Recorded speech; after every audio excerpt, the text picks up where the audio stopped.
전립선 크기보다 증상이 더 중요한 이유. 작은 게 더 매울 수도. 안녕하십니까. 경상국립대병원 비뇨의학과 현재석입니다. 오늘은 전립선 크기보다 증상이 더 중요한 이유에 대해 말씀드리겠습니다. 흔히 초음파에서 전립선이 몇 g인지 확인하고는 크니까 위험하다, 작으니 괜찮다와 같이 단순히 용적만으로 판단하려는 경향이 있습니다. 그러나 국제 가이드라인은 한결같이 크기보다 증상, 특히 국제 배뇨 점수 IPSS와 삶의 질 평가를 우선하라고 권고합니다. 전립선이 50g이든 80g이든 실제 생활에서 얼마나 불편을 겪는지가 치료 방향을 결정합니다. 용적과 증상이 일치하지 않는 첫 번째 이유는 전립선이 자라는 위치입니다.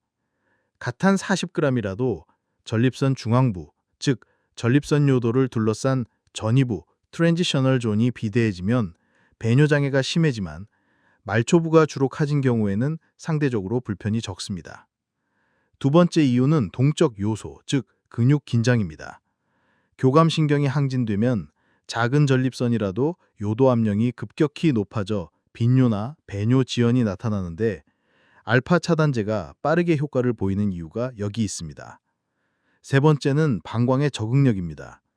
만성 잔뇨로 방광벽이 두꺼워지거나 과민해지면 전립선이 작아도 야간뇨와 잔뇨감이 지속될 수 있습니다.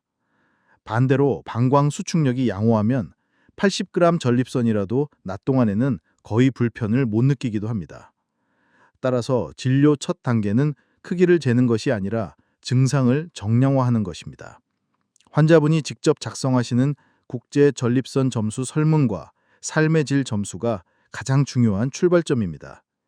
그 다음 전립선 초음파 검사, 요속도 검사와 잔뇨령 측정, PSA, 필요하면 MRI를 통해 전립선 암 위험과 해부학적 특징을 파악합니다. 치료는 증상 강도별로 단계화합니다.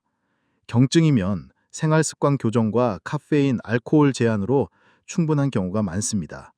중동도 증상에는 알파 차단제나 PDE5 각제제를 사용하고 전립선이 40g을 넘으면서 증상이 지속되면 5알파 환원효소 억제제를 병합합니다. 중증이거나 잔뇨, 요폐, 요로 감염 같은 합병증이 발생하면 홀랩, 경요도 전립선 절제술 같은 시술이나 수술을 고려합니다. 다시 말해 전립선 큰이는 결정을 돕는 보조 지표일 뿐 스위치를 켜듯이 자동으로 수술을 지시하지는 않습니다. 사례를 통해 살펴보겠습니다. 62세 A씨는 전립선이 70g이지만 국제 전립선 점수 6점, 잔뇨가 없고 야간뇨도 한 번뿐이라 경과 관찰만으로 충분했습니다. 반면 65세 B씨는 전립선이 30g에 불과했지만 국제 전립선 점수 24점, 잔뇨 120ml가 측정돼 약물 치료 후에도 개선이 없어 결국 홀랩 수술을 시행했습니다. 같은 병명이지만 전혀 다른 접근이 필요했던 이유는 크기가 아니라 증상이었습니다. 진료실에서 자주 듣는 오해도 바로 답겠습니다. 전립선이 크면 암일 확률이 높다는 말은 사실이 아닙니다. PSA와 MRI 소견, 조직검사 결과를 함께 고려해야 암 위험을 판단할 수 있습니다. 약으로 크기가 줄지 않으면 바로 수술해야 한다는 것도 오해입니다.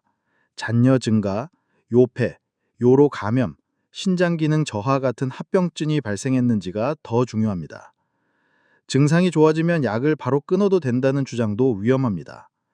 알파 차단제를 갑자기 중단하면 급성 요폐 가능성이 높아지므로 의사와 감량 계획을 세우고 서서히 조정해야 합니다. 생활 속에서 실천할 수 있는 3가지 팁을 정리해 드리겠습니다. 첫째, 국제 전립선 점수를 3달 또는 6달 간격으로 반복 작성하여 본인의 증상 변화를 기록하십시오. 둘째, 취침 2시간 전부터 과도한 수분 섭취를 피하고 카페인과 알코올 섭취를 줄입시오. 셋째, 꾸준한 걷기와 가벼운 하체 근력 운동은 방광과 전립선 주변 혈류를 개선해 배뇨 증상 완화에 도움을 줍니다. 결국 전립선의 특이는 빙산 위에 드러난 높이에 불과하고 실제 생활을 좌우하는 부분은 빙산 아래, 즉 증상과 요속도, 방광 기능에 숨어 있습니다. 크기에만 집중하면 불필요한 과잉 치료나 반대로 치료 시기를 놓칠 수 있습니다. 증상을 중심에 두고 생활 습관, 약물, 시술을 맞춤 설계하는 것이 최적의 전략입니다. 오늘 내용이 도움이 되셨다면 좋아요와 구독을 눌러주시고 궁금한 점은 댓글로 남겨주십시오. 건강한 배뇨 생활, 저희가 함께하겠습니다. 감사합니다.